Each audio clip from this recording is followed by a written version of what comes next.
अब छकड़ासुर आया।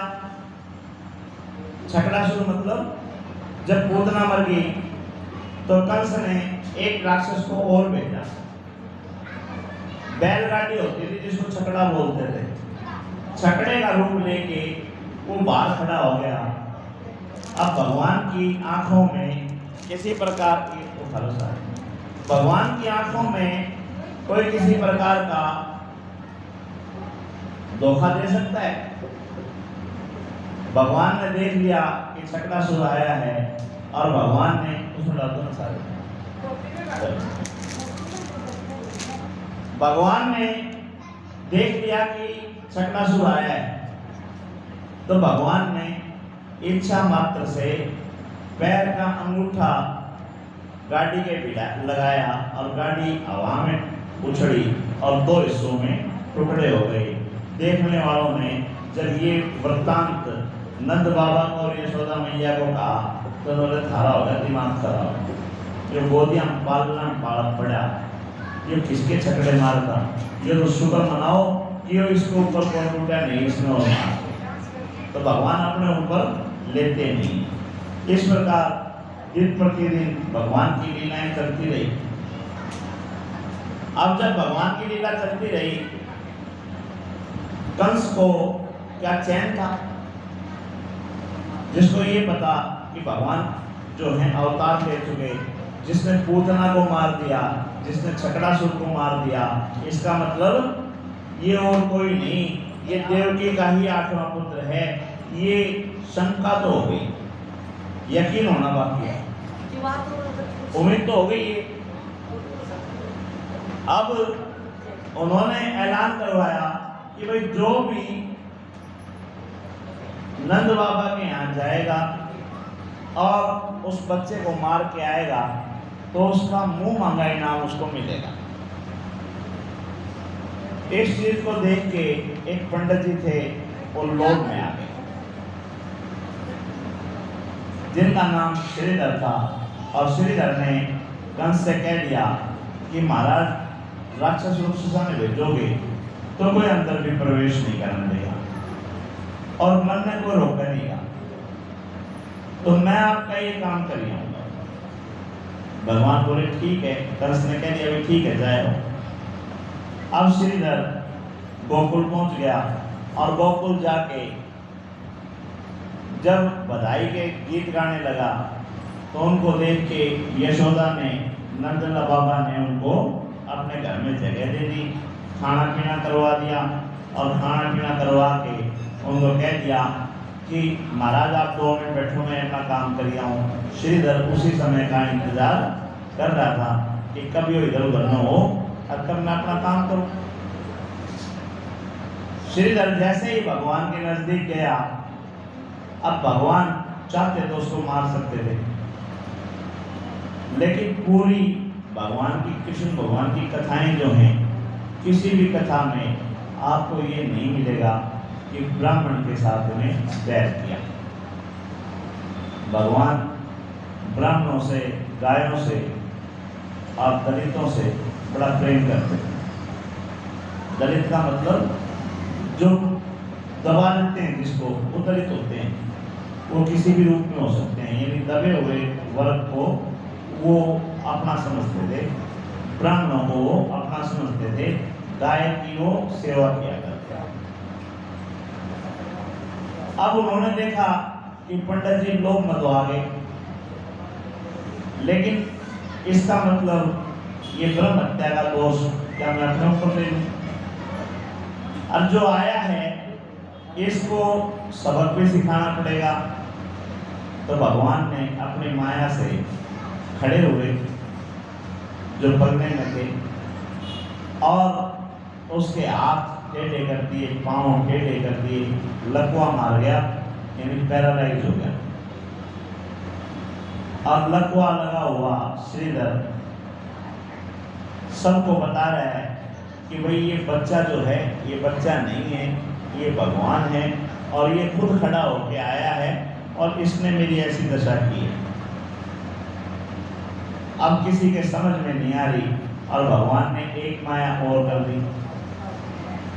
जितनी भी मटकियां वगैरह थी माखन की वो सारी की सारी फोड़ दी और वो माखन ठा के श्रीधर के मुंह पे लगा दिया। जब माँ यशोदा आई तो माँ ने देखा कि मटकियां फूटी हुई हैं, माखन पंडित जी के मुंह में लाग रहे हैं। तो बोले पंडित जी इतना भी क्यों तावड़ा हो रहा था, मांग लिया और पता कोई बनाई थी। अरे पता नहीं इतना खा गया, तेरा हो गया ना कोलेस्ट्रॉल बढ़ गया ना, हो गया ना बीपी आई तेरा, ये बता कौन भूलेगा। और वो श्रीधर जी इस बात को समझ गए कि भगवान चाहते तो तेरे को मार सकते थे, लेकिन तेरा जीवन जो बख्शा है वो पंडित होने की वजह से छोड़ा है। और भगवान के भजन करते हुए वो कंस के पास पहुंचे और कंस को जाके सारी बात उन्होंने बता दी। परमात्मा ने उनको दूत के रूप में ही भेजा था कि ताकि वो उसको सूचना दे दें। अब श्रीधर ने जाके सूचना दे दी कि बोला जिसने तो मामूली बात समझ रहा है तो मामूली नहीं है, और स्वयं श्री हरि भी अवतार लेके आए हैं जो पलने में सो करके मैंने मार सके है, जो तेरे छकड़ासुर ने मार सके है, जो पूतना ने मार सके है। तो बोला तू चैन से मत सो, चैन से सोने नहीं। इधर उनकी तैयारियां अलग अलग चलने लगी, अलग अलग प्रकार से मारने की तैयारियां करने लगे और मेरे परमात्मा धीरे धीरे बड़े होने लगे। गाय चराने के लिए जाने लगे। गाय चराने के लिए जब गए तो वहां पे एक घटना घटी थी ब्रह्मा जी की और कृष्ण भगवान की। कौन कौन जानते हैं?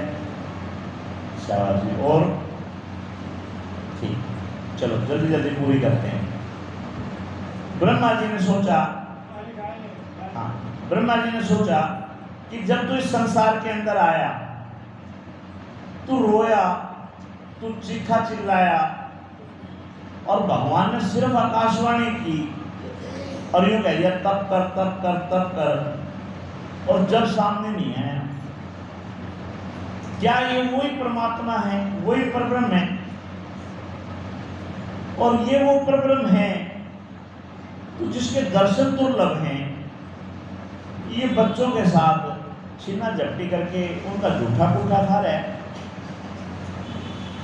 जिसका झूठा बड़े बड़े साधुओं को, बड़े बड़े ऋषियों को, बड़े बड़े देवताओं को नसीब नहीं होता। ये बच्चे ऐसा कौन सा कर्म करके आए हुए हैं, या ये क्या हैं जो एक परब्रह्म के साथ में भोजन कर रहे हैं? तो इसका मतलब या तो ये छलावा है, ये परब्रह्म नहीं है, और परब्रह्म है तो ये बच्चों को ऐसा कौन सा इन्होंने तीर मार रखे हैं, ऐसा कौन सा तप कर रखा है जो इनका झूठा भगवान खा रहे हैं या अपने को खिला रहे हैं अपने हाथों से। तो बोला इसका भेद पाने के लिए ऐसा करते हैं, कोई ना कोई लीला रची। और उन्होंने भगवान की गायों को, भगवान के दोस्तों को, सबको वहां से उठा लिया और एक गुफा में जाके बंद कर दिया। देवताओं का एक दिन और हमारा एक साल। एक दिन तक ब्रह्मा जी ने उन बच्चों को, गायों को संभाल के रखा। अगले दिन सुबह ब्रह्मा जी पहुंचे कि भाई अब चल के देखते हैं गोकुल में उस परब्रह्म का क्या हाल है। ब्रह्मा जी जो परब्रह्म बन रहे हैं, जो परमात्मा बन रहे हैं, एक उससे यूं तो पूछेंगे कि गाय कहाँ गई, बच्चे कहाँ गए। हाँ, तो उसने क्या किया होगा वो देखने जाते हैं। तो जाके देखा तो जितनी भी गाय उन्होंने उठाई थी उतनी गाय परमात्मा स्वयं बन गई। जितने बच्चे ब्रह्मा जी ने उठाए थे उतने बच्चे परमात्मा स्वयं बन गए। अब जिसके घर परमात्मा दूध देते हो तो गाय बन गई तो दूध भी देना पड़ेगा। तो बताओ उसके क्या की कमी रहेगी? जिसके घर परमात्मा स्वयं बच्चे बन के आ गए, क्या उनके माता पिता दुखी होंगे?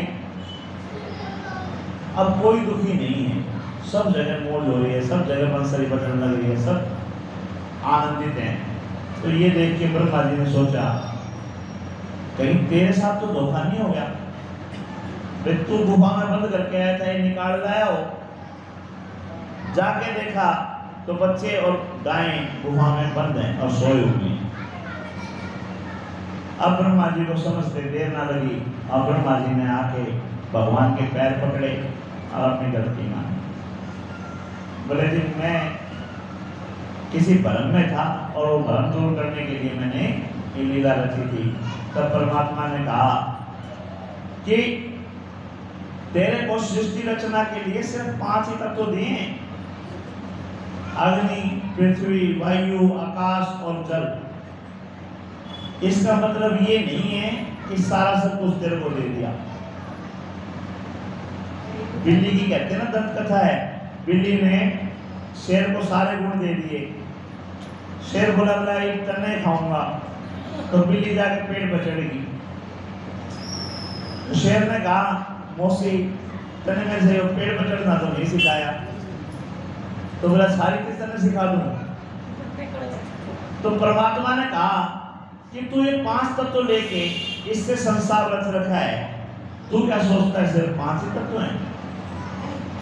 ऐसे ऐसे मेरे पास और बहुत तत्व हैं। जिन 5 तत्वों से तूने रचना की है उससे अलग भी कुछ है। तब ब्रह्मा जी ने हाथ जोड़ के प्रार्थना की कि प्रभु मेरे को इस बात का घमंड हो गया था कि सृष्टि की रचना करने वाला मैं हूँ, इसलिए मैंने आपकी परीक्षा लेने के लिए सारा काम कर दिया। तब परमात्मा ने कहा कि आज तेरा ये भ्रम भी दूर कर ले कि सृष्टि की रचना करने वाला तू है, कि जिस सृष्टि का तू ब्रह्मा है ऐसी ऐसी सृष्टि पता नहीं कितनी है। उन्होंने एक बार बांसुरी बजाई और जितने भी सृष्टि के ब्रह्मा थे सारे अपने अपने हंस के ऊपर चढ़ के वहां आ गए। या यूं समझो हमारे घर का मुखिया एक ही होगा क्या? ऐसा ऐसा एक ही घर है। अगर भिवानी में बात करा तो कितने घर होंगे, और हरियाणा में बात करा तो कितने घर होंगे, और भारत में बात करा तो कितने घर होंगे, पूरे विश्व में बात करें तो कितने घर होंगे। ऐसे ही जो हमारे बच्चे पढ़ रहे हैं वो आकाशगंगा वो पढ़ते हैं। आकाशगंगा में अनगिनत तारे और तारे भी इतने हैं।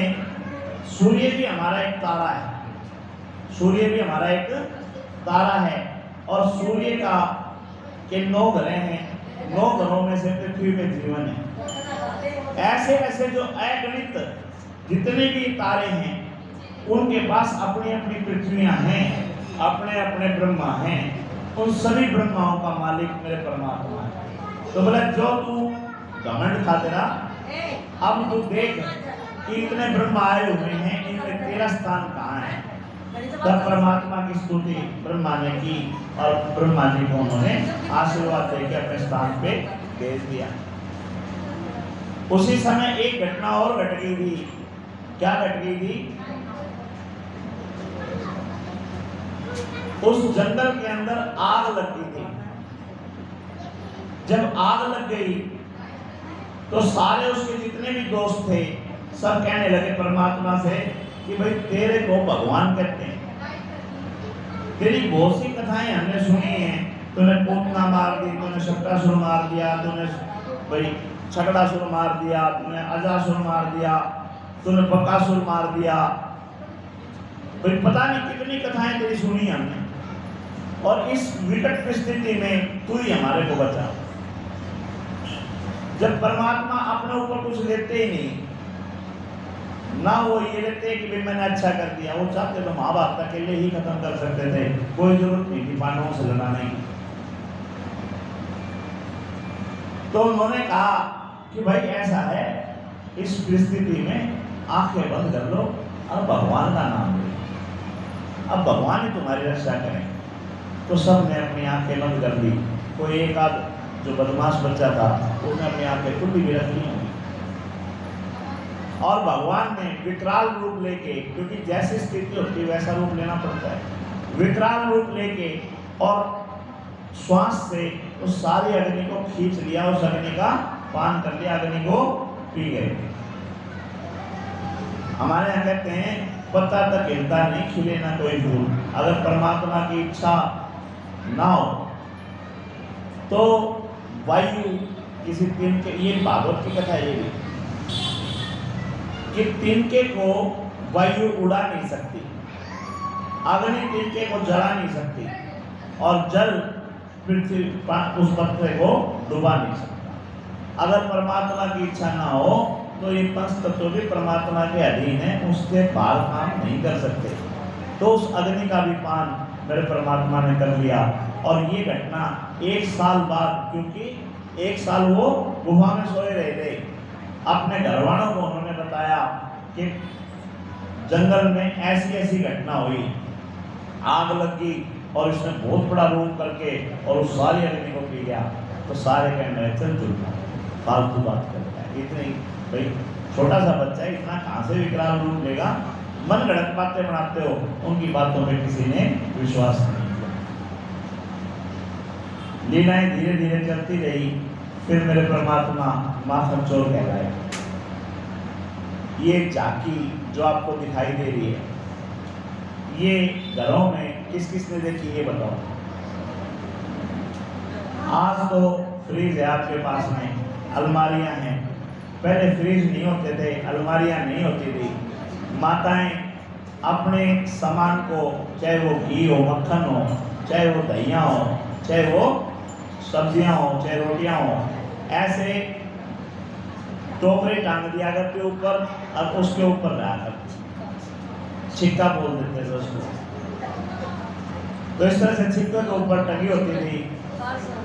और परमात्मा आपको लीला के माध्यम से और हमारे भाई नरसिंह आपको भजन के माध्यम से ये दिखाएंगे कि कैसे भगवान अपने साथियों के साथ माखन चोरी करते थे। और जो जो भगवान की टीम में शामिल हो रहे हो, सबको आपको दही माखन मिश्री मिलेगी। तो अब आपकी मर्जी है, आपने गोपियां की टीम में शामिल होके उनकी चुगली करनी है या भगवान की टीम में शामिल होके मक्खन खाना है। मक्खन खाना है, चुगली में क्या होगा? चुगली नहीं करनी ना। तो भगवान की लीलाओं को देखो, भगवान के साथ मगन हो और भगवान की चोरी करने में सहायता करो और भगवान से माखन मांगो। बोलो कृष्ण भगवान की जय।